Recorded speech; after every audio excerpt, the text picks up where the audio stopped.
And how you doing, everybody? Hello. Welcome to another episode of Fenway Faithful. And I am not alone. We have another special guest tonight, Rob Bradford. How we doing, my friend? Oh my goodness, so good, so good. I love So talking good. baseball after hours. Let's go. Yeah, I just saw that. I like that. I like that. Oh, The yeah, Baseball Isn't Boring podcast. You guys have been doing a yeah. great job over there, and your friends over at Play Tessie. You just joined them last night, and you basically got a full on. You've basically already talked about what we're going to talk about, so you're all warmed up here for tonight. And there's a lot to talk about, Rob. All the news lately. I don't know if you know. There's a guy out there by the name of Juan Soto. He's pretty good. And it's crazy. I was talking about this with Lou Merlone. He joined the show last week. And, coming into the offseason, I never even once thought there would even be any kind of a chance for Juan Soto to come to Boston. Based off of what we've seen for the last few years, we had Trevor Story go back, a few years ago. That was a pretty fun signing, but it's been relatively quiet over the last few years. Lots of complaints from Red Sox land, especially on Twitter, X, whatever you want to call it. And then all of a sudden we got hit with this, I guess you could, at least for us, a bombshell that Juan Soto and the Red Sox were going to have a meeting. They met this past Thursday, and according to reports, it was an impressive presentation, and it was productive. Again, never would have thought. I guess starting off here, initial thoughts. Kind of what are you thinking right now with Juan Soto and the Red Sox? I guess we also just got a report the Dodgers are going to have a meeting. Of course, they got to get it. Yeah, does that shock you? Right? It's like, come on, can they just go home for once? You just won a World Series. You got to can you just relax for a second? But what are your thoughts on everything as we sit here and we're just waiting for everything to unfold? Well, let's go back to what you were talking about. It was a couple of weeks ago. We had the GM meetings, and we're sitting up in the suite, Craig Breslow's suite, and he answers the questions from the local reporters. And I think that I had asked something about, tell us what you're going to do, or do you have an idea what you're going to do? And I literally in my mind was like, I am going to throw out the most obscene, like ridiculous thing that won't happen. I'll say, hey, tell us if you're going to sign Juan Soto. And I laughed and whatever, quick laugh, but that was my thinking. It was that, of course, we were throwing this out there because in the last few years, it has been ingrained in us to not think that way, which is sad. And it goes back to the bigger conversation that how things have changed, because it wasn't always this way, as we know. The Red Sox were in on free agents. When they were in on free agents, they usually got the free agents. You have Mark Teixeira and John Lester being the outliers. Yeah. But that had been pushed aside in our minds, said those days have come and gone. This is not the Boston Red Sox. And last year, and I don't even count the Yamamoto stuff. Last year when you're not even mentioned in Ohtani, you're really not even mentioned in most of the big name free agents across the board. And so we're like, oh, well, yeah, sure, they might spend some money. Sure, they might get a pitcher. Fine. But Juan Soto was a whole different ball game, a whole different deal. And so then, as you said, boom, boom, boom, sit here a couple of weeks later. It is 180 degrees, in my mind anyway, from where it was when I sat there up in that suite. So I got to ask before I get to my next question. When you asked Craig the question, I don't know if you're an expert at body language or anything. What was what was his answer first off, and how did he seem nervous? It's a good question, and I'm trying to recollect it because it was such a passing thing. At the time, you don't even think anything of it. But I think what I thought of at the time was I didn't get the laugh that I thought I would. Right? And it's not like, Craig is all chuckles, but he has a decent sense of humor and like something like that. Usually you get a laugh. But I think I remember thinking, oh, well, that was such an extreme, absurd thing to say. You almost, I don't even know if the laugh, but sort of the facial reaction, whatever, he just kept going. And as we know now, and I think that Alex Cora said the other day, as we know now that this was part of the plan when they showed up in San Antonio. This was we're laying the groundwork in San Antonio, and then boom, boom, boom. Next thing you know, you're taking a meeting in California. Yeah, it's funny how the offseason is. Every offseason I say this to the people at home. There's so much fluidity in the offseason, and you think you know everything going in, but you really don't. There's so many things that go on behind the scenes. You have no clue. My doofus self sits here at my desk thinking I got all the answers. I'm not even close pretty much 100% of the time.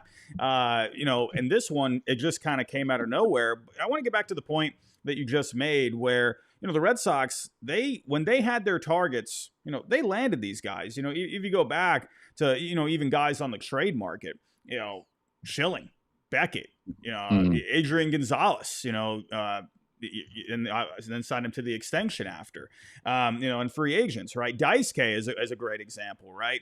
As it wasn't just the contract that he was given, but it was the posting fee, which was an absurd amount. I remember that specifically. Those are my high school days, and I remember checking. I don't know if you remember BostonDirtDogs.com. Oh yeah, I love that. I don't know. Can they bring that back? Whatever happened? Yeah, I mean that was. Yeah, every morning before school, I'd be waking up, getting ready for school. Always had to go on Boston Dirt Dogs, man. Well, they had the widget. Steve Silver in it, and they had the widget on the side. Yeah, which was sort of when nobody cares about this, but when we started WEI.com, we said we should have a widget like Boston Dirt Dogs, which is it was such a simple thing, but that was where you got your news from. I loved it from that little widget. And to go back to the Daisuke thing, I remember being at the GM meetings. So this is when almost nobody covered the GM meetings. I remember there were 3 media outlets from Boston there, and this was a big GM meetings. I mean, Julio Lugo was signed there or agreed to sign there. And we all knew the Daisuke Matsuzaka thing was coming down. So it was one of these things where they come out, nobody knew what the number was going to be. And then you find out that it was 51.111111111. And we're trying to scramble to figure out, who was next. And this paints that picture, Robbie, of how much the Red Sox weren't fooling around. If they wanted someone, they were going to make sure they got it. Yeah, this wasn't $700 million, but it was $51 million compared to, I think the next one was probably 30 something million, which if you want to prorate that, that's crazy. It's like, it's a ton more from the next one, but that was their mindset.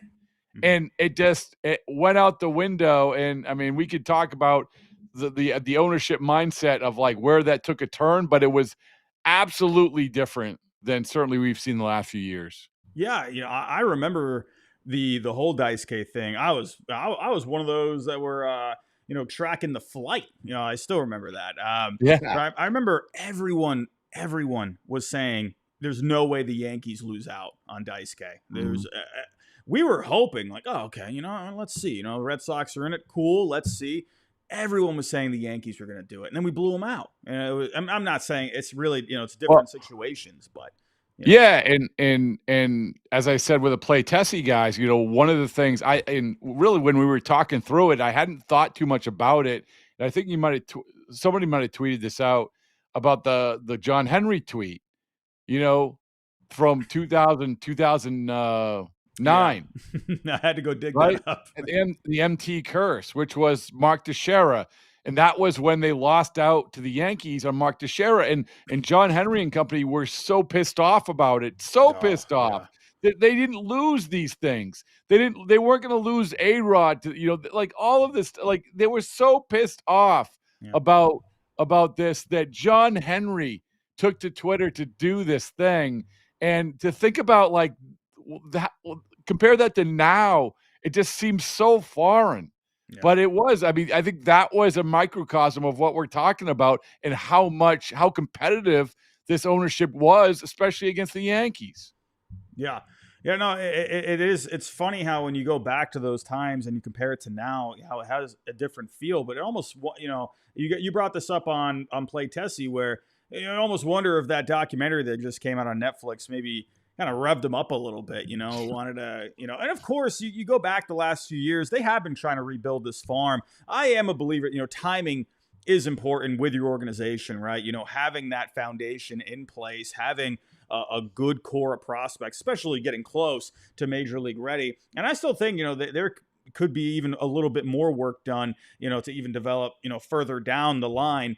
But the Red Sox, I think, are in a better place. And you go back to those times, when they got Dice K, when they made these big moves. I was saying earlier, when they wanted to go get a guy on the trade market, I named off those guys. They went and got him. But on the free agent market, I didn't finish. I went completely off track. But guys like Keith Folk, Dice K that we mentioned. J.D. Drew was one, that they targeted going into that offseason. They got it done. Carl Crawford, unfortunately, was not a great contract. That one kind of came out of left field in a way. But by the way, another one where you paid obscenely more than your next competition, which I believe was the Angels. So, but it was, Price $40 million. I think Crawford like $40 million more. Yeah. They were going to get him. Yeah. There's been a lot of examples. And I brought this up with Lou the other day, a non-player example, Billy Beane. That guy John Henry was willing to give him the most money in not just baseball history, but sports history for a general manager. When he has his guys circled, he goes all out for it. I just wonder, how I think everyone, and I want to make sure I say this too, there's a lot of people out there, they like to, especially with how things have been going for the Red Sox, people think they're cheap, whatever. But when it comes to this whole thing, like you mentioned this on Play Tessie, there is a buy-in here. You're not going to be at the table. You're not going to be at the adult table unless you have $600 million ready to go, at least, right? That's pretty much the starting point. Do you think that they, this could, who knows, maybe even get into the 700 million? When you look at those other examples that we talked about, Dice K, Carl Crawford, David Price, when it came to those teams, minus the Yankees with Dice K, you didn't have an owner like Steve Cohen. You didn't have the big boys. Yes, the Yankees with Dice K, but do you think the Red Sox are ready to get into that, possibly that $700 million range? So it's one of these things where they know they know that the price is going to be at a level where it's going to get uncomfortable. It's going to not be anything like anything they've ever experienced before. But there's going to be a limit. I mean, there's probably going to be a limit to this, because like with all these teams, they set a price. It's not like it keeps going up and up and up and up. Yeah. Now it's if Steve Cohen comes in and says, "Well, here you go, $750 million." I don't think the Red Sox do that, right? Yeah. Because every business has a limit. Yeah. But I do think that much like with Ohtani last year, you had a couple teams. I think you had 3 teams willing to pay the $700 million. And so, all right, if you're willing to pay that, if you're willing to pay that level around what it is to take it done, get it done, then that's where I find it fascinating. And I do think right now as we sit here, so what has been, Robbie, like what has been leaked, the 660, maybe. That was Carlos Baerga. From Baerga, Hector Gomez. They've been hit or miss, but they've gotten some stuff right in the past. Yeah, I wouldn't be surprised. No, okay. If you said to me 660 for the Red Sox, I'd say yeah, okay. Yeah, I think that if they've gone down this road, they probably understand that it's going to come close to that. Yeah. And by the way, if you do go this far down this road, and if you're the Red Sox, you don't want to lose. And that's what I come back to, like the shifting and the intent that is different from years past, or the last few years anyway, is that this is a guy that they understand is a unicorn in a lot of different ways. Yeah. The player on the field, and in very, very simple terms, the next David Ortiz in Boston, right? Which is what this organization is absolutely starving for. That guy, that centerpiece guy who you can call a centerpiece for as long as they called Ortiz a centerpiece. Yeah, I mean, and as great as David Ortiz was, I think the Red Sox recognize that Soto, I don't know how to say this without even sounding disrespectful, but I wonder if, they think he could be even a lot better than David Ortiz. He is looking like, just like Ortiz was, a future Hall of Famer. Soto, like you said, is a unicorn, and he's been called the modern day Ted Williams. And there's a reason for that. One has one of the best eyes in the game. He can hit to all fields for average, for power. I think if there is a guy you go all out for, this is the moment you do it. And I want to ask you this. I asked this with Lou, and I want to ask you the same question. When players, big players sign or whatever, you always hear a question, how long did you have your eyes, on this guy? And you sometimes hear an answer that's longer than you would even think. Do you think maybe the Red Sox have possibly been gearing up for this for a while, knowing that, hey, 3 years ago, hey, Soto's going to be a free agent. Let's rebuild this farm. Let's get this going here. And that way, when we get to this offseason, we could really go for it. Do you think there could be something to that, where maybe they had this maybe on their calendar for a few years? Yeah. I mean, I think that we have to give them some credit, as much as difficult as it was to live through what we experienced last offseason. I don't think knowing that this isn't like, oh, well, we wonder if Juan Soto was going to opt out. We knew this was coming, right? We knew this free agency was coming. They knew it was coming. So you have to think that there was a semblance of, all right, this is the guy we're going to save our money for. This is the guy we're going to go for. Although I would say this, well, I was going to mention Ohtani, but the perception, even though he was entertaining Toronto, the perception was he was going to stay on the West Coast. I mean, Ohtani wouldn't even take a meeting with the Red Sox the first time around. Yeah. So maybe they said, we just don't have a chance, but we know things are going to line up with Soto. We know that he grew up a Red Sox fan. We know that he wants to stay on the East Coast, or we think he wants to stay on the East Coast. We know that he's a guy who's going to be bilingual. We know that he's going to be the next David Ortiz. We know all of this. So, yeah, that's what we're going to identify. Now, maybe that's giving them too much credit, because it was sure painful hearing, reading 30-1, 20-1, John Henry's comments in the Financial Times and all of that stuff. But I do come back to this, is that Craig Breslow, why he was sort of fending off the slings and arrows last offseason, he did say, he's like, this is not going to be predictive of next offseason. That's one thing he did say. They had lost benefit of the doubt, so we're like, okay, show it, fine. And they still have to show it, right? Mm-hmm. But that was something that you put in your back pocket in terms of trying to figure out how this whole thing played out. Yeah, and I think that's a key phrase that you just said there, benefit of the doubt. It has been a pretty there's a lot of words you could say. Dreadful, tiring last few years, it is nice to hear all of this. And I want to ask you a couple more questions on this topic.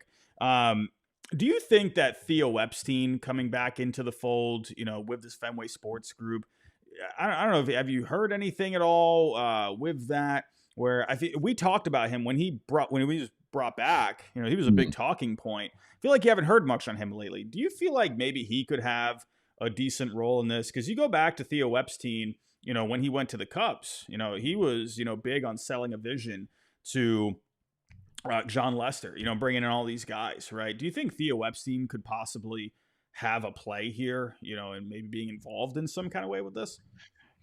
Being involved is a relative term. Did he lay out the blueprint? I don't think so. Yeah. Did he have a say, or did he give his 2 cents? Probably. Yeah. He's obviously a smart guy with a lot of experience, and so I wouldn't certainly put it past him, but you also have to look at it. Well, how much is he involved? If, in other words, he wasn't in the meeting in California, right? Yeah. Where, and like, I would think that wouldn't hurt. but I would never expect him to be in the meeting. I think it comes back to sort of what I said, which is, yeah, okay, you said, you know what would be an interesting thing? Let's talk about Juan Soto. I wouldn't put that past him at all. But I think it's a much, much bigger conversation than just Theo Epstein just driving the bus. It can't hurt. Like here's the thing, having Theo Epstein around can't hurt. It can't hurt. Is he like intimately involved on a day-to-day basis? No, I don't think so. But I don't know if that's an answer everybody wants, but you put it on the bumper stickers. Theo Epstein 2025 Red Sox : it can't hurt. So there you go. Yeah. I would love if he's, got his, I respect everything, Craig and, all the guys there that they're trying to do. I wouldn't mind at all if Theo, somehow got involved. I want to ask one more question on, Soto before we move on. I probably should have opened with this, honestly. But the tweet that you put out last week, I have it pulled up here. It says, getting vibe that the Red Sox are approaching Juan Soto situation with the kind of intent we haven't seen in some time from them. You know how it can get in Red Sox land on Twitter, right? You know fully well. It's too easy. It's too easy. Even if you just say slightly, word something just a little off, everyone just goes haywire, right? I know you were sitting there probably for a good while. Okay, how do I put this? All right, how do I before I hit send? Right, you take a couple bites. Robbie, let's just say that intent wasn't my first choice of words, but that was one that I'm like, I can rephrase this better, and I thought intent worked best. I can't remember what I can't remember what the first draft was. Okay, I was gonna say, was there? How many drafts were there? Were there a lot? Was there a lot of time before you hit send? I mean, not a ton, but like I said to the play testing guys, like I'm probably overly cautious with this stuff. And I could always default to eyeballs. I love the eyeballs. Everyone they're good. Like, yeah. Mike Hazen loves when the Baseballs and Boring brand always puts up the eyeballs. So it's Jordan Montgomery eyeballs. Okay. I can't do that. We can't get back to those. It was I was having nightmares about Jordan Montgomery at one point. I can't do it. But think about that. That was our offseason last year. Our whole offseason was, as much as we're talking about Juan Soto, this is, Rob, you know this, as much as we're talking about Juan Soto now, this was Jordan Montgomery last year. Every single day we woke up and we said, why don't you have Jordan Montgomery? Man, so it was going into spring training. I mean, it was through spring training. So, I would just go back to the tweet. Like I said, I mean, I'm probably overly cautious when it comes to this stuff, but too many things were piling up in my head. Too many people I talked to. And it was just like, okay, this is for me. It does come back to what we were saying before, starting with the 2004 Netflix documentary, which the thing really, really struck me as, holy mackerel, this looks like a different set of human beings that own the Red Sox, and it's the same set of human beings. Different feeling, like right. Easy. And so then, we've obviously in the last 4 or 5 years, since Dombrowski left, it had totally changed. You were no longer a top tier team when it came to interest of the big names. And so when I say intent, the intent I'm talking about is what we had already talked about, which is their intent up through Dombrowski was, we are going to win. We are going to win. And I do sense this isn't and I keep using this as a reference point, but sorry, this isn't Zach Eflin. Yeah. Like, this isn't like, well, we came close. We offered the same. We knew we were from Orlando and whatever. No. Yeah. You're going up against the Rays. Win. The old intent, it wouldn't have been close for the guy that you wanted. Yeah. Identify the guy that you want and win. As I said, be the Boston Red Sox. And this feels, and maybe I'm completely wrong, which I've been before, but this feels a whole lot more like it used to. Yeah. You bring up Zach Eflin. That was Seth Lugo last year with the Yeah. Royals. It almost kind of makes me, getting back to Theo, I almost wonder if that was a part of him maybe giving his 2 cents about things. But then I don't know. I don't know what ownership is saying about when it comes to spending or whatnot, but it definitely seems to be a little different now. We'll just have to wait and see on Juan Soto. I know the Yankees were scheduled to have their meeting today, and then now we got word on the Dodgers. My goodness, they drive me nuts. But it is what it is. I'm sure we'll hear something on Juan Soto in the coming weeks here. But getting away from Juan Soto, I know we all, we love to dream. There's already the photoshops out there of Soto and Sox jerseys and stuff like that. But let's say, Soto, signs with the Red Sox or goes somewhere else, whatever it may be. Who would be your number 2 target for this offseason? Are you looking at, because there are a few needs right now. You're looking at, possibly some right-handed bats in the lineup. You're looking at a number 1 guy in the rotation. You're looking at, hey, Kenley, Chris Martin, probably not going to be back. You're looking at, you got Liam Hendricks, but he hasn't pitched since 2023. You're looking at maybe needing some high leverage arms in the bullpen. For you personally, who do you think is target number 2 this offseason? Well, it's sort of like a 1A and 1B, honestly, because I think the Juan Soto thing is an outlier. It's a completely different thing. Yeah. If you get them, great, but this isn't like a make or break thing. Right. And that's the truth. That's weird to say, but I think that's the truth. Yeah. The 1B is always the top of the rotation pitcher. This is the thing, whether you get Juan Soto or not, you're still identifying the starting pitcher, and how you get him might depend on if you get Juan Soto, because then you're going to be, the impetus is probably going to be more to trade one of your outfielders for that pitcher. Yeah. But I think that's always been and continues to be, whether we get Juan Soto or not, we're going to get that starting pitcher. Now, if you want to talk about me, like the GM, the chief baseball officer, the whatever else title, I would like to come up, the chief decision maker, so many whatever it is. Here's what I would explore if I were them. I would explore trading for Vlad Guerrero Jr.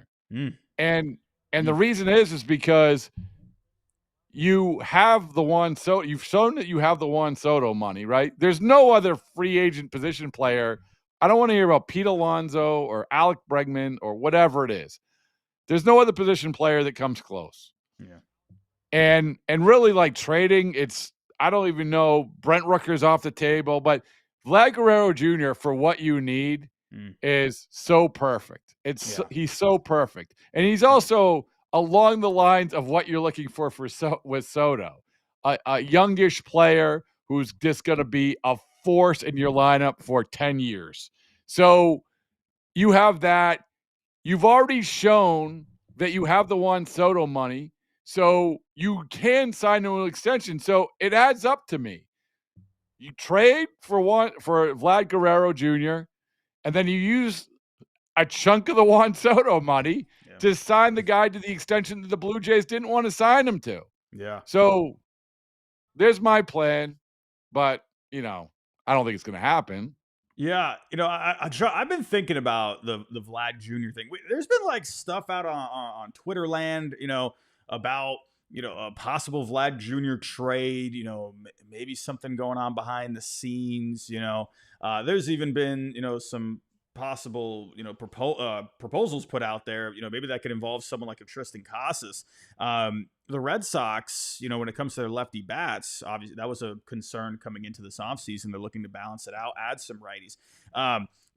As someone that has been in the field, for so long now, could you see a situation where the Red Sox would actually give up someone like a Tristan Casas at this point, who has multiple years of control, definitely has, if I were to think of a guy, I think he could be a guy like a Matt Olson at some point. Do you see any sort of a situation there where the Blue Jays would trade a star player within the division to the Red Sox, especially when they're, who knows what's going on with the Blue Jays at this point? The farm for them it's looking a little iffy when it looked pretty good a few years ago. They brought in guys, but they just haven't been able to get over that hump. I don't know what's kind of going on with the Blue Jays. Obviously they're trying to land Soto. I don't know what kind of a shot they got there. I don't know. Like, do you see any sort of a situation where that could happen? Yeah, I mean, I never say never about trading Tristan Casas, but it's if you're talking about exchange of Casas for Vlad Guerrero Jr., that revolves completely around an extension for Guerrero. I mean, you never, ever, ever think about doing that deal without some guarantee of an extension. Yeah. So, I think that you shouldn't sleep on Tristan Casas. I'm not saying trade Vlad Guerrero Jr. and get rid of Tristan Casas. There's always that DH spot for either one of them. It's fine, which you could even rotate those. I don't care, even though you're probably going to have to move Devers at some point. But you worry about that when you have to worry about it. Mm-hmm. So I think, Robbie, it really goes with Tristan Casas, Jarren Duran, Willie Abreu, Roman Anthony, Don Raffaello, like all these guys. Like, I wouldn't say they wouldn't trade. There isn't anyone you wouldn't trade. Like, I wouldn't say that. I think that they all have value. What they have to do correctly, more so than any other year, they are in a very unique position, which is they have guys they know they can trade. They know they have value and they can trade. But they have to identify the right guys. This is their challenge.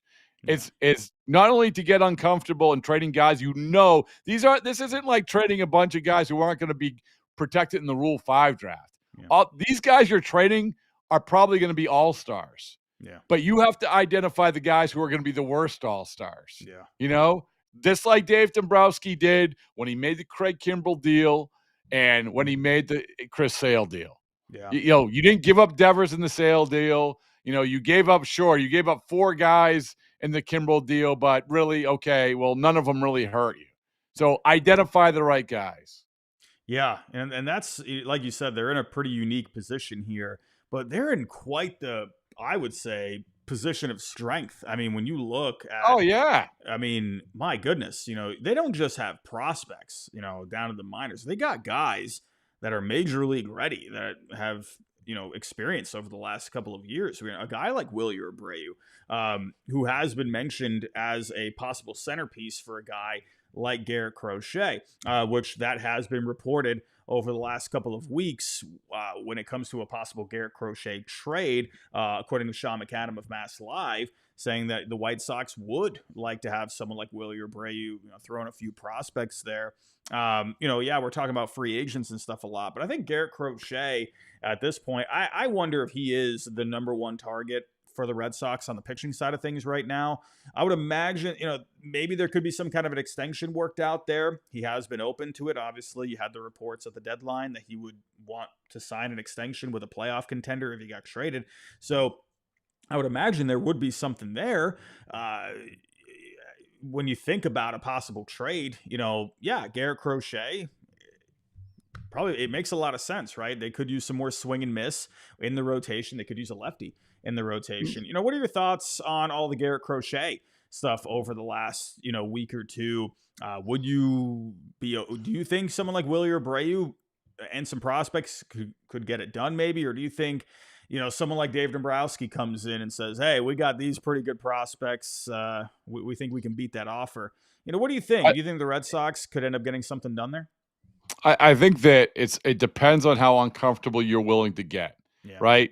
So if you are going in with a mindset that we're identifying Garrett Crochet of these list of pitchers, this is the number one guy that we fill this role with, the Blake, more so than signing the Blake Snell, the Corbin Burns, the Max Fried. This is the route we want to go because he's younger. We're going to sign him to an extension. All of that. His stuff is insane. It's great. So if that's the way you want to go, then yes, if you're willing to take the approach that you should take, which is I'm worrying about the guy that I'm getting back, and I know that I'm going to have to get uncomfortable in this trade to beat the Dave Dombrowskis of the world, then you should win that. You should absolutely win it. There's no question about it. Like put the Phillies can't, if you want to go head to head with the Phillies, I would think the Red Sox can put together a better package than the Phillies for Garrett Crochet. It's, do you want to do it? Like, or do you want to say play games and be like, oh well, I don't want to give up Marcelo Meyer. I don't want to give up this guy. I don't want to give up that guy. Whatever it is, they can do it. And if you're asking me, like, I love Garrett Crochet. Like, I think he's this isn't Chris Sale. Let's not get this twisted either. This isn't like Yohan Moncada and Michael Kopech either. It shouldn't be, because even though you have a couple years left before he becomes a free agent, the guy up until this year, he still has pitched, as he pointed out to me on the podcast, total in college, including college, he would have pitched 200 innings total. Yeah. By the time Chris Sale came to the Red Sox, he had made 5 All-Star teams. Yeah. So this isn't Chris Sale, but still, you're going to have to give up something significant, if for no other reason. Like I said, there's going to be competition. Yeah, for sure. And again, getting back to it, I think the Red Sox are in a pretty strong position to land him because, they got guys that, are at the major leagues already and have tons of control, like Willie Abreu. Could you do Casas in that deal? I'm not sure about that. I really like Tristan Casas. I think the 40 homer potential, I mean, that's, something you don't just give up. I don't know. You better feel, I mean, unless, listen, I mean, there's paths to all this stuff. There's routes to all this stuff. And you play this game where you want to give up Tristan Casas. Well, okay, you sign Willie Adames and then you move Devers to first. Okay. It's like stuff like that.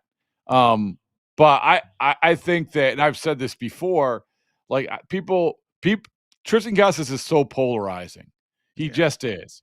And when he's not playing or not playing well, people get so upset over what he says or what he does. Yeah. But what you have to understand is that if you go back to, I think it was about June of last year, June of 2023, this guy has, I think, a better OPS than Rafael Devers, or right around there. Like, he's an elite hitter, who's only going to get better. Yep. So let's not just like sleep on Tristan Casas and say, hey, you know what? Give him up. No, especially with not that many years of control. Yeah, it's kind of weird how all that came up, this offseason. I believe it started with Ken Rosenthal. I think he did, like, I can't remember the article exactly, but he, mentioned, the possibility of, moving Casas. You move Devers over to first, and then they go after a third baseman. I don't know. What were your thoughts when you saw that? Because I don't know. I'm always a believer of these things. I don't know. It just doesn't seem like something where he woke up one morning, he was having some coffee, and he's thinking, oh, you know what? This is a good idea. Let's come up with this. I don't know. I wonder if that came from somewhere. I'm not sure. What were your thoughts on that? After, seeing, obviously we've been watching and listening to Ken Rosenthal for so long. What was your reaction to that? I mean, I'm not surprised because I think that they explore everything, but I also don't think they're devaluing Tristan Casas. I don't think this is a case of we have to trade Tristan Casas. The Tristan Casas roller coaster, we lived through it last year, right? Yeah.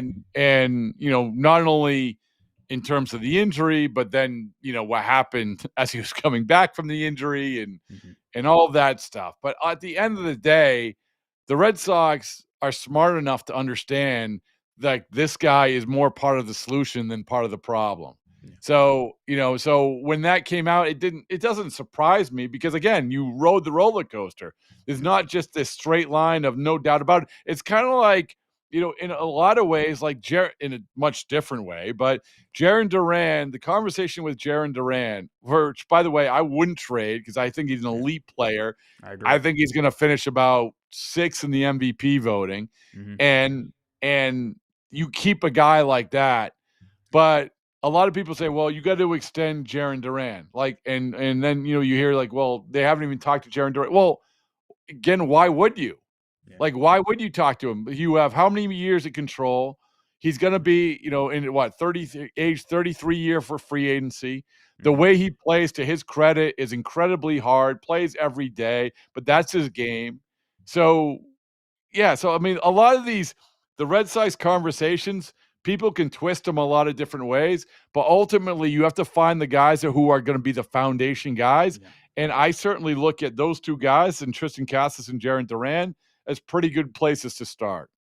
Yeah, I agree with what you said on Duran. That's just a skill set that you don't really come across. He's like really a modern day Grady Sizemore, I would say. Mm. Like the ability to hit for average, with the pop, the speed.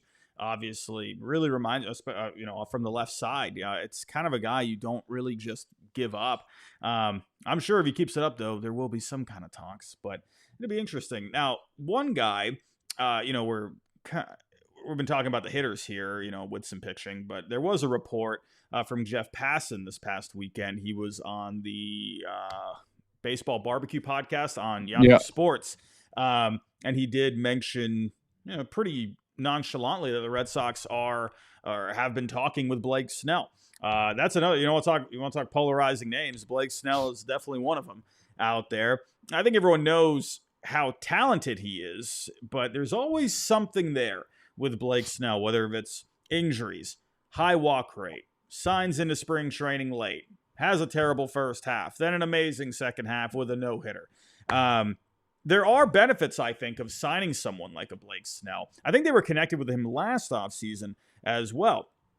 And with Snell, obviously, you're going to be getting a lot of strikeouts, a lefty, which I think you could use in the rotation, and you wouldn't have to give up a draft pick because he does not have the qualifying offer attached to him. He was not available for the qualifying offer. So, for someone like Blake Snell, even though he's had the question marks, some people I've even seen out there say, they wonder, he's a pretty laid back guy, how he would handle, someone like Boston, or something like, or a city like Boston. What are your thoughts? Blake Snell is a possibility for the Red Sox. Yeah, I have no problem with Blake Snell. The thing about handling Boston, he pitched in the American League East, which is almost, to me, like That's what more confused important. me. I'm like, what? Pitching in Boston. Yeah, pitching in Boston. So, I think that Blake Snell is pretty secure in being Blake Snell, and I like that. I actually, now you get, usually that comes in your 30s, and when you're a pitcher in your 30s, it gets a little dicey because you're getting older, and you might hit an injury, which is going to derail things. But the guy has been pretty durable. To your point, last year, while everyone was focused on Jordan Montgomery, I said this to the Play Tessie guys, is that I remember at the GM meetings last year, after Scott Boras did his ballad of nursery rhymes about all the free agents, I was talking to him on the side, and he's like, yeah, who our models say really lines up well for pitching at Fenway Park is Blake Snell. I'm like, oh, really? Obviously some of that is agent speak, but I do believe that they sort of look at this stuff and there is something behind it. Now, were they able to sell the Red Sox on that? I don't know. But, I think that all of these pitchers who are available have the unique skill sets that anyone, it's rare when you have a group where I think that any one of them fits with what you have. Now, there's going to be a year from now, 2 years from now, we're going to look back and like, oh my goodness, I can't believe we wanted that. We did this year. I mean, Jordan Montgomery, right? Yeah. Right. So, but Max Fried, Corbin Burns, Blake Snell, Garrett Crochet, I think that if we woke up tomorrow and there was news that any one of these guys are coming to the Red Sox, I don't think anyone would say, oh my God, you picked the wrong guy. You picked the wrong guy. No, I don't think anyone would say that. I don't think so. But, and Blake Snell is right there with all of them. Yeah. Yeah, I agree. I would not mind at all if Blake Snell came to Boston. All right, power rank for me. Power rank. Give me your power rankings. Those four. So we got Crochet, Snell, Fried, and Burns. Yeah. I would say Crochet because I think is number one because you would be able to you're killing a few birds with one stone at that point, because if you can deal Wilyer in that situation, then you're able to shed a lefty without, and then also another bird you're killing is not having to give up any of the top 4 if that deal was possible, and then you're adding a top of the rotation, potential kind of a guy. So I think Crochet would be my number 1. I would say, I mean, I don't know. I'm an old school guy. I like having a lefty in the rotation. I think Snell, when you look at everything involved, like, yes, Corbin Burns has been a bit more steady over the last 4 years or so now, going back to his Cy Young season, but he's going to be more expensive. He is going to cost a draft pick. Corbin Burns, I would love to have him, but he's also going to require more years. And you look at the last big one that they signed, David Price. He helped win a World Series, but going to ended up having, he was traded with Mookie, right? Ended up being not a great contract overall. I think the advantage of Snell, I think you're probably going to get a shorter deal. I would imagine it wouldn't go over 5 years. I believe he's going to be 33 soon. I think he's 32 as of right now. I think there's advantages to bringing in Snell. Fried, I think, is also interesting. I think talent-wise, Burns, I would go with him, but if I'm looking at everything involved, let me just stop you right there. I know I'm going on a rant. I'm going analytical mode right now. You're making my point. It's the same thing that I've been doing. It's the same thing that everyone's been doing. It's not an easy exercise, right? Yeah. And like, okay, if I mention Jack Flaherty, fine, you put him at number 5, right? It's like, okay, but there's none of these guys. I think you landed at what, Fried number 4? Is that right? See, I probably put Fried at 3. Honestly, it sounds crazy. I'm putting Burns at 4. Burns at 4.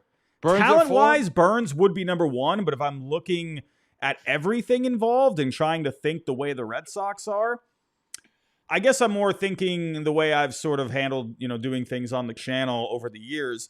Is I try to think, like, what is the front office thinking, right? I can give my opinion. Oh, yeah, Burns would be right up there for me. Right? If I'm just looking at talent, money's not a factor, whatever, draft picks. Yeah, Burns, get that guy. But if I'm looking at it from how the front office is going to look at it, most likely, I'd probably think Burns would be at the bottom. Okay. All right. Fair. I mean, yeah. I guess I have 2 different power rankings going on. I would probably, talent-wise, Burns number 1. Likeliest, I don't know. I feel like he would be number 4 for me. I would put Kikuchi at number 1. No, I'm just kidding. No, I'm joking. I don't know. I mean, listen, I think you could bring him in. Baldy at number 1. Yeah. Yeah. So, I think there is. I wonder if. Sorry. Side note. I wonder if Kikuchi could be a guy like that they bring in as well, right? If he was like, you bring in, Snell or whatever. I wonder if he could end up being a guy. Anyway, can I real quick? Can I tell you that who is it had the report today about Bieber? Yes. Oh, Robert Murray. Yes. Murray, right? I love that idea. Yeah. I'm all about trying to find a way to sign Shane Bieber. Like, do I think that he's the guy to be that number 1 guy? No. But I love the idea of signing Shane Bieber. I think that's such an underrated acquisition for whoever gets him. I agree. I've been thinking, I wonder if he ends up just going back to the Guardians because he's been doing the rehab and whatnot. But I would not be mad at that at all, right? You'd probably looking at a short-term deal, most likely. Maybe you could do some kind of an option in there, maybe, possibly. But with the track record he has, yeah, of course, the pedigree that he has, probably. And he told me in October. I know that. Well, he told me in October that he thought he was going to have a fairly normal spring training. Now, who knows? Yeah. But okay, I like the idea of it. Wouldn't mind at all. I would not mind that at all. I think there's a lot of ways, I think what you can take away from how we're bouncing back and forth is there's so many possibilities, for the Red Sox this offseason. They can go a lot of different ways. Yes, you hear the Red Sox, they're tabbed as the interest kings, right, over the last couple of years. But this one, like you said in the beginning, there's a different bit of a feel in this offseason. There's so many guys that it almost kind of makes me think in a way of the 2007 offseason when they brought in Dice K, JD Drew, Julio Lugo. There were a few different needs to really put that team, back into, a secure championship, contending kind of a team. But isn't, Robbie, like, this is to come back to that, it's hard to remember this, but the course correction was always usually so dramatic. And this is why they won, right? Yeah. I mean, the course correction after 2003, the course correction after 2006, the course correction after 2012 in a weird way, where, you sign a bunch of these guys. I love that. I love that offseason. That was fun. Right. The course correction ultimately after 2016, when you go out and get Chris Sale, so this is how it was always worked. Yeah. But though that was so weird about it was last year, especially after Heim was let go, we thought this was going to be another course correction where you wouldn't have Dodgers fans walking down Lansdowne Street or selling dollar tickets to Yankee series. Yeah. This was Craig Breslow was going to get the keys to the old Red Sox car, and it didn't happen until maybe now. Yeah. Kind of going back, you bringing up the 2013, when we mentioned 2007, you think of those off seasons when, 2013, like you said, was weird, right? They kind of made all these, I don't want to say like budget kind of signings, but, they brought in guys that were coming off some, kind of down years like Napoli, Victorino, ended up working out great. The reason I think of 2007 is because the Red Sox, they made a flurry of moves, right? You addressed needs, but you also had that next young core of players coming up. You had Pedroia coming up, right? You had Papelbon. You're Lester. Lester, right? There were so many. So that's what makes me wonder. I was thinking, at this point last year, maybe it'd probably be a couple years before they really get into it, but because of how well the guys down in the minor leagues did and how many big steps they took, that's why it gives me a 2007 feel a little bit. I wonder, Soto, that'd be great. But even if they don't, do you still see the Red Sox, because we saw this with the Blue Jays last offseason, right? Ohtani, he was the target. The guy from Shark Tank came off the plane, and then the Blue Jays didn't do anything, right, for the rest of the offseason, really. Do you see a similar situation where the Red Sox, if they don't get Soto, I mean, I would imagine they don't sit on their hands for this offseason. No, I would still think they're going to let's go. Yeah, like I said, I mean, I think that the starting pitcher I don't think it's linked to Soto. Maybe how you get him is linked to Soto, but the acquisition of the guy isn't linked to Soto, that type of player. So you have that, and then you have to get a right-handed bat. If nothing else, you have to get a right-handed bat.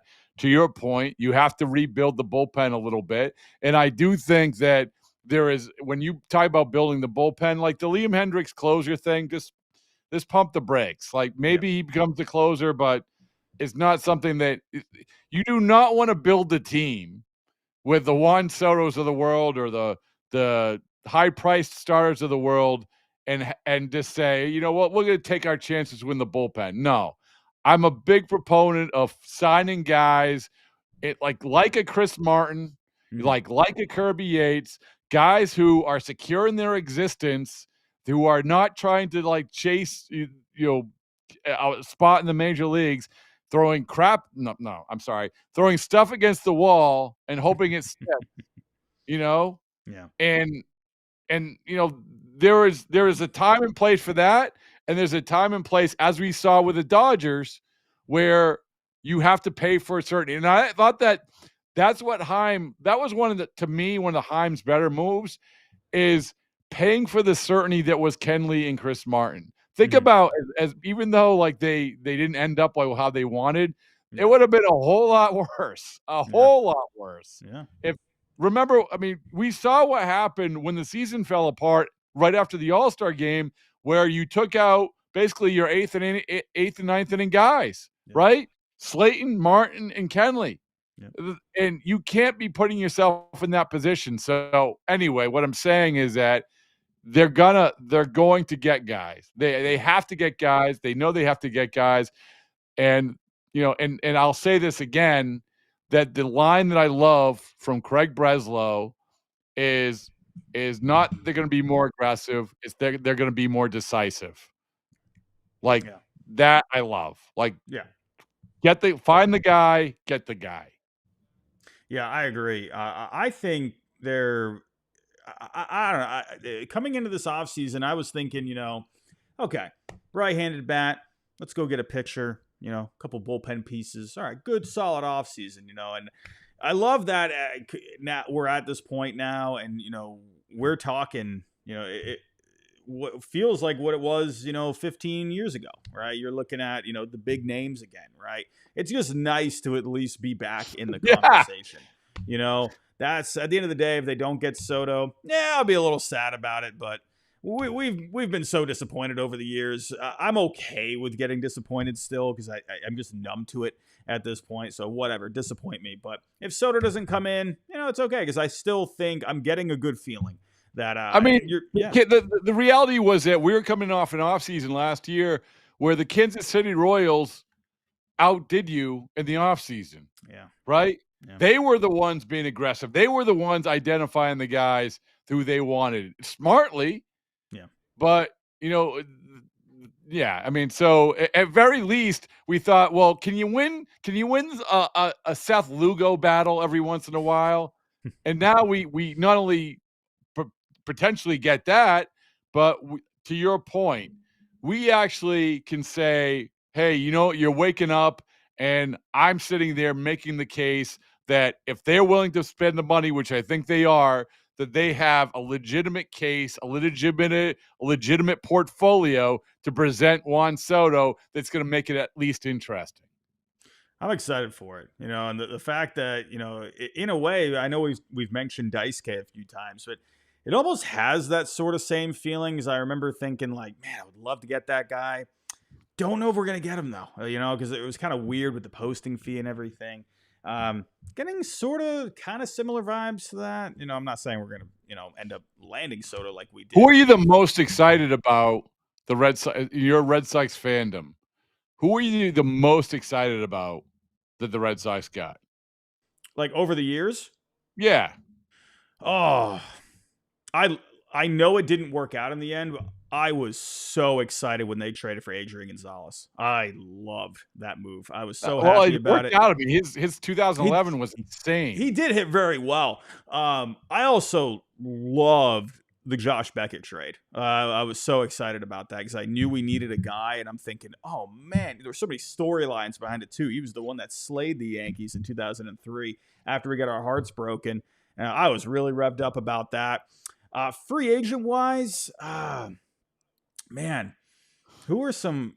I'm trying to think of some free agents over the years that I remember the JD Drew one. I did like that. I was pretty because I knew he had some red flags coming up. Obviously, can I just tell you, like the JD Drew, one of my favorite stories that I've ever wrote was I was at the Lawrence Eagle Tribune.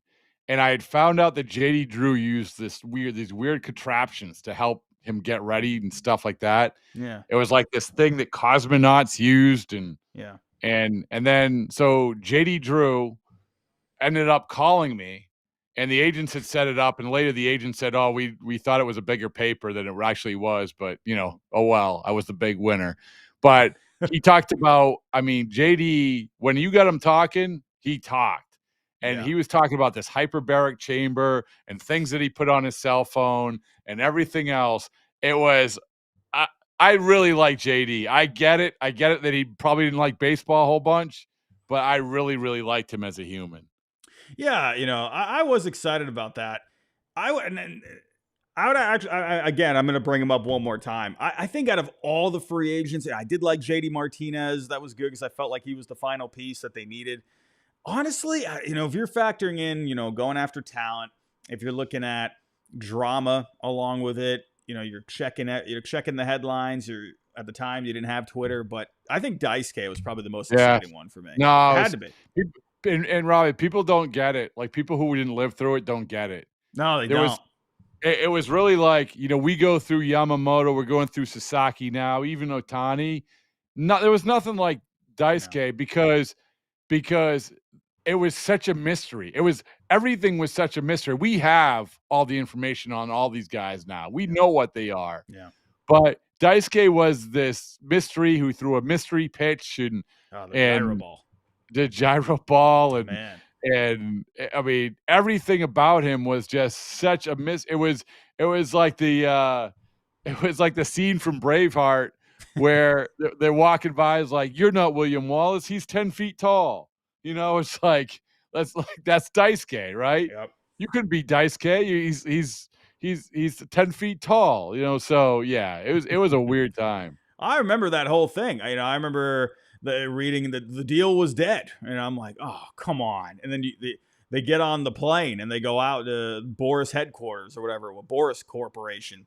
And then all of a sudden they're coming back. I'm like, this is great. Like, it felt like I was watching a movie, like kind of unfold. And you didn't have Twitter. I think that was like the sweet spot in the history of time, because you had just enough to where you could go on bostonglobe.com or Boston Herald or whatever blogs are out there. There was enough mystery to it, but you had just enough at your disposal. There were barely any blogs.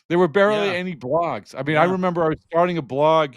Where was I? I was probably the Herald, but we're just starting a blog, and one of my favorite things about we'll never see a spring training like that. I guess Ohtani's close. I was out in LA this year, and when he announced, I was there that day. He announced he was married and it was like 30 deep, so I guess like Ohtani certainly rivals it. Yeah. But you had 30 Japanese reporters sitting at the stop sign in Fort Myers at 6 a.m. waiting for Daisuke. And I remember where they asked Daisuke was pitching against Boston College in the exhibition game. And they asked him, what pitch are you going to throw first? And Daisuke said, I'm going to throw a fastball, I guess. So the leadoff hitter for Boston College was a kid named Johnny Ayers, who was also the punter. And they read it, sat on the fastball, rifles a double down the line. And everyone, I remember everyone like, oh, my, wait a second. Like, this guy isn't supposed to give up a hit all year long. And he just gave up a double every game. The punter for the Boston College football team. So, yeah. Those are fun times, and it's fun to think back on all of that. I even still remember even just the Julio Lugo signing. I remember people were pretty revved up about that, because they were having some issues at shortstop, so. Yeah, well, that was Joe Madden saying, oh, well, he'll be great in Boston because he plays better under the big lights. You had Theo, I remember, making the statement, which was he made more errors because he got to more balls, which didn't really add up to me, but he killed us too. He was a Red Sox killer. I've never seen a guy, and listen, again, good guy, whatever, but I've never seen a guy who the ball went under his armpit more than Julio Lugo. I know. Like, he dove and the ball would go under his armpit. So, anyway. Edgar World Series champ, though. There you go. Oh, of course. I remember because I remember people were revved up about Edgar Renteria. You brought him in and after you won the World Series, and there's been a lot of fun stories over the years, and hopefully Juan Soto can be another one. I mean, it would be absolutely massive. But considering Juan Soto, he is I would say he's on track to be a Hall of Famer one day. Let's wrap this up with a bit of a fun one here. We did get the Hall of Fame ballot revealed today. I know you're big on the Hall of Fame voting. Any initial reactions to it?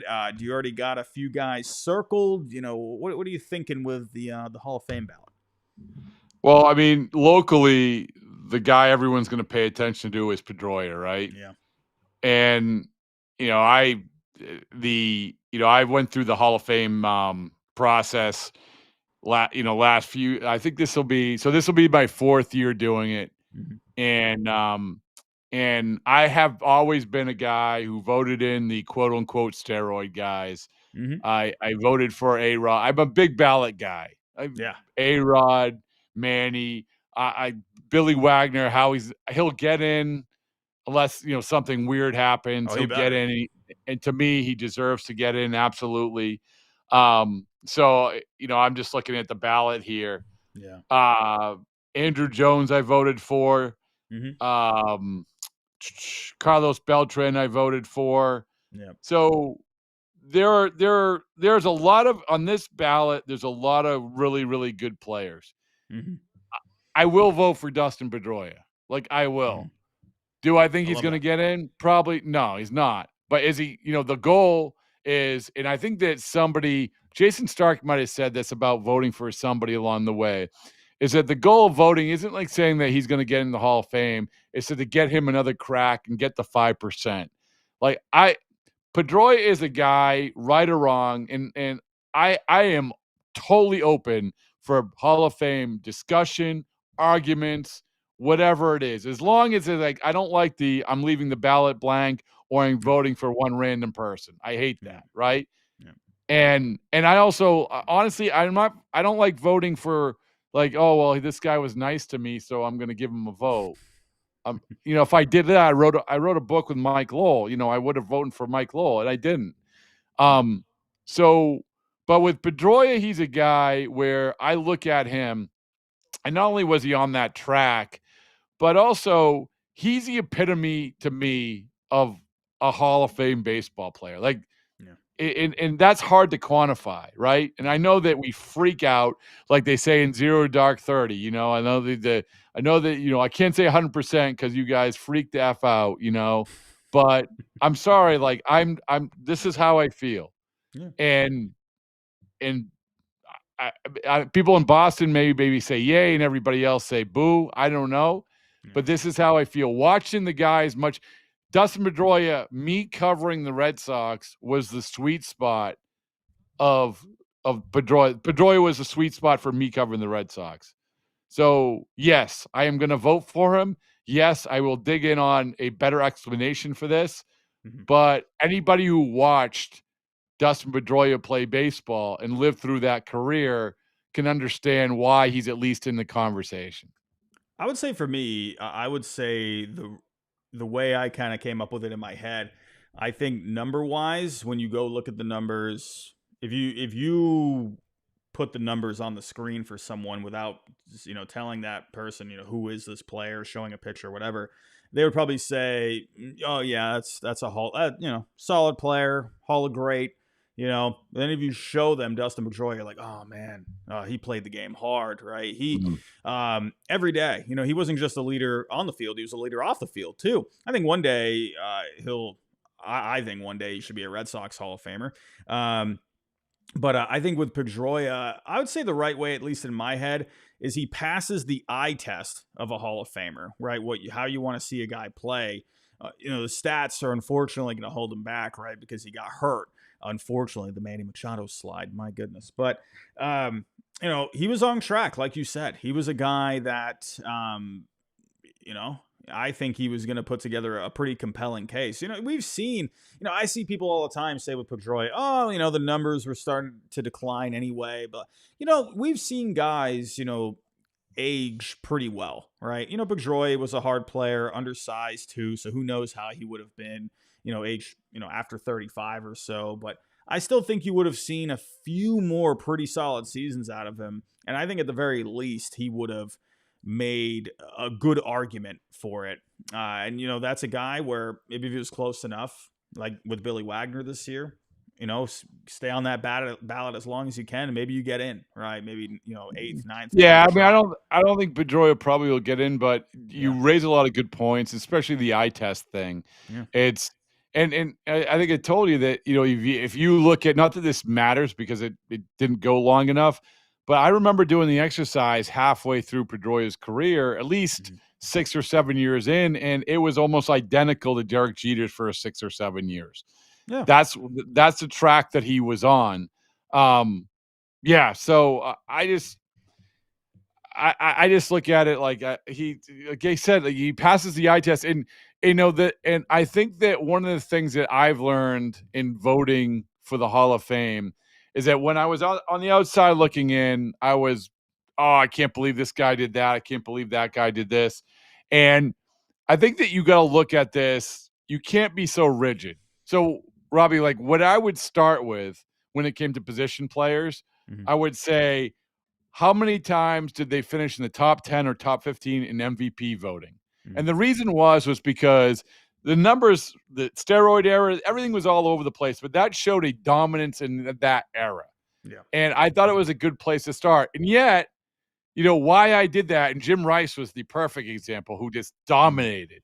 And why I did that, and then I voted for Scott Rowland, who was the antithesis of this. Yeah. But at the same time, Scott Rowland had a 70 war, which there's no other person who's had that level of war who's not in the Hall of Fame. Yeah. And so I just couldn't ignore that, even though Scott Rowland didn't necessarily pass the eye test, right? Yeah. So, but I couldn't ignore that. Much like it's a travesty that Louis Tiant isn't in. Yeah. After anyone who wants to get more informed or educated on this, go to Cooperstown Cred. It's a great website that will lay out all this stuff. And if you go immediately to Louis Tiant's page, and you'll come away and you'll say, I can't believe this guy isn't in the Hall of Fame. Yeah. I mean, absolutely. I mean, obviously I didn't, I wasn't living at the time when he was, at his peak and, just pitching so well over the years. When you look at he's one of those guys that you kind of, I don't want to say forget about. Obviously, he had the windup that was pretty memorable, and but you go look at the numbers and you're like, wow, this guy was actually really solid. Yeah. It's going to be interesting with a few of these guys. I got a few guys written down here. I think Ichiro, CC, they're probably getting in. You got a few guys here that have the question marks attached to them, like A-Rod. I personally think A-Rod should be in the Hall of Fame. Yes, I know he had the whole, all the PEDs, all that attached to him. But, I mean, my goodness, A-Rod, when you look at the numbers, one of the greatest of all time, when you look at the all-around player. Manny, of course, is going to have, the question marks tied to him for a while, had the PED question marks and whatnot. I think Manny. I'm a Manny guy. I mean, what can I say? I am too. It's just like, again, the big ballot, small ballot, steroid, non-steroid. I'm all for. I'm not going to hold it against anybody. Yeah. But that's just how I'm voting. I don't like to deal in hypotheticals. And that was the Todd Helton thing. Like, I didn't want to deal in hypotheticals of what if he didn't play in Colorado. Well, he did. So, so it's I love it. I'm honored to have a vote. And I love, I've always done these Hall of Fame ballot reveals. We did batting stance guy the first year, and then we did DB Sweeney of 8 Men Out coming out of a cornfield the second year, and the nice people at Immaculate Grid were nice enough to reveal an Immaculate Grid this last year. That's cool. I love having fun with it. I take it very serious, and I also love when a guy like Billy Wagner's so open about how important it is for him to get in. Yeah, and I do think he'll get in this time. I think he will. Yeah, he's getting pretty close. I think you're going to see Red Sox great, Billy Wagner. Red Sox legend. Hey, that was a trade I got pretty pumped up about. Andrew Jones, I think I think he'll probably get in. I would imagine. There's a lot of good players on this, like you said. It'll be interesting to see. There's always a debate. There's always, some fallout from it, but it's going to be exciting. But Rob, I want to thank you for joining us here. That is all we have to talk about tonight. We did talk a lot. I feel like we could still talk about Juan Soto for probably like 8 more hours. Hey, we're dreamers over here, man. That's how it's always been in Red Sox land. You know how I know we talked a lot, which is a good thing? I only finished half my beer. So, oh man, yeah. Man, yeah. I'm actually surprised. My goodness. Yeah. But it was a lot of fun. I appreciate you having me on. Absolutely. Yeah, we'll have to do more of this. But let the people know at home, where can they find you? What are you doing these days? What do you got going on? Well, everything really revolves around Baseballs and Boring. I actually just got a text from the CEO of Baseballs and Boring, as we were talking, Joe Kelly, because we made an agreement if the Dodgers won a World Series that we would each get Baseballs and Boring tattoos. From the famous tattoo artist, Mr. Cartoon. Ooh. So we are actually arranging that as we speak. So baseball isn't boring. It's good for tattoos. It's good for T-shirts. Perfect. It's good for hats, and it's good for. I make sure that Robbie, you'll get a bunch of baseballs and boring gear. I need the appreciate sticker. all the support, and but we have the podcast every single day, and let's see, what do we got this week? I know Tori Lavello's on, Ryan Brazier's on, some old Red Sox people. Scott Miller, great writer who is writing a book about managers, drops tomorrow, which I love that conversation. Like managers, like, are they important anymore? Yeah. Yes or no? Managers' salaries, Mm-hmm. We talked a lot about that. So anyway, at BB isn't boring. I appreciate you letting me say that.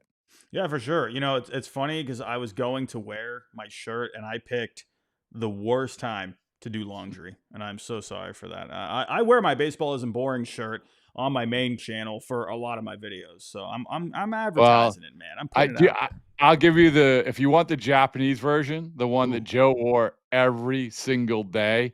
Oh man. With the idea that Shohei Ohtani was one day going to put it on him. That we'll make sure we get you that as well. So love that. There's a red one too, right? There's a red baseball, but we don't have the red Japanese one. Red, yeah. There's red. We have all kinds of colors. Just go again. Go to @BB isn't boring. You can find it all there. And we got hats. We have hats coming out in about a week, so I'm psyched about that. Well, I'm a hat guy, and I'll have to get the red shirt because that'll go perfectly. Oh yeah, this is looking. Here, I got it right here. Here, it's like I'm not contractually obligated to do this, but there it is, right there. Yeah. I love that. That. Perfect. Well, I'm going to get myself one of those. But everyone, thank you so much for joining us tonight. It's been a great episode. We talked about a lot of stuff. So thank you for joining us. If you're kind of the way out, just hit that like button for us. And if you are new, think about subscribing. We are growing here at Fenway Faithful. But everyone, thank you so much. Rob, thank you again. And we'll talk to you next time, everybody.